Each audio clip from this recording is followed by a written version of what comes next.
కేసీఆర్ గారిని విచారానికి పిలిచారు కదా, దాన్ని మీరు ఎలా చూస్తారు? కేసీఆర్ గారిని విచారించాలంటే అది ఇప్పుడు వాళ్ళకు ఇప్పుడు ఉన్న సీఎం గారికి ఏంటంటే రాష్ట్రం ఎలా నడిపేయాలో కూడా ఆయనకు అర్థమవుతలేదు. అయితే ఏదో ఒక ఇరకటంలో పెట్టి ఏదో ఒక సాగు చెప్పాలా కేసీఆర్ మీద ఏదో సాగు చెప్తే ఈ కాళేశ్వరం గురించి ఏదో ఒక మొప్ప పెట్టి దీని కమిషన్ కింద కానీ దేనో వాళ్ళు ఉపయోగించుకుంటూ ఆయనను బదలాం చేయడానికి ఏదో ఒక ప్రయత్నం చేసుకుంటా పబ్బం పడుతున్నారు ఇప్పుడు ఉన్న కాంగ్రెస్ గవర్నమెంట్. కానీ మరి ఇది 1,00,000 కోట్ల స్కామ్ అంటారు కదా, దాన్ని మీరు ఎలా చూస్తారు? 1,00,000 కోట్లు ఎక్కడ ఉందండి? 93,000 కోట్ల ప్రాజెక్ట్ అది. ఇంకా 7,000 కోట్లు ఎక్కడికి వచ్చినాయి నాకు? ప్రాజెక్ట్ వాళ్ళకి తెలియదు కదా. 93,000 కోట్లకు 1,00,000 కోట్లు అంటే ఇప్పుడు అంటే వాళ్ళకి ప్రాజెక్ట్ ఎంత కూడా వాళ్ళకి ఇంకా అవగాహన లేదు కాంగ్రెస్ ప్రభుత్వానికి.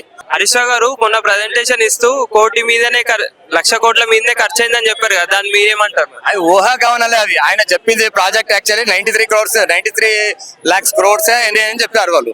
అయితే ఆయన ఇచ్చిన ప్రెజెంటేషన్ కూడా ఆల్రెడీ అన్ని సబ్మిట్ చేయడం జరిగింది. దానికి అవి ఆయన దానికి జవాబు కూడా చెప్పడం జరిగింది.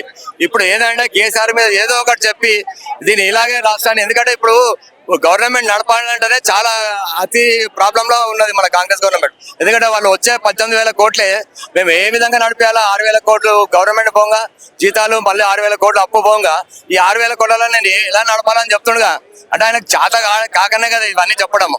ఆయన ఏమంటారు అంటే, పాత ప్రభుత్వం చేసిన అప్పులకే నేను ఇప్పుడు మిత్తిలు కడుతున్నాను, మరి దాన్ని నా దగ్గర పైసలు లేవని చెప్తున్నారు కదా, దాన్ని మీరు ఏమంటారు?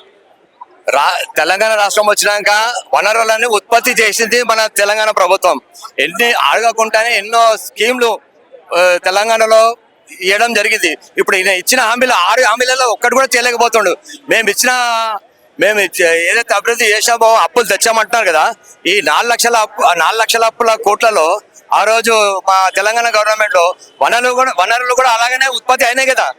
ఇప్పుడు వనరు ఉత్పత్తి కావడం వల్ల హైదరాబాద్ ఇలా గ్లోబల్ సిటీగా మారింది. ఎంత ఇన్కమ్ అనేది వస్తుంది రాష్ట్రంలో, మీరు కూడా చూస్తున్నారు కదా, జనాలు చూస్తున్నారు, అందరు చూస్తున్నారు.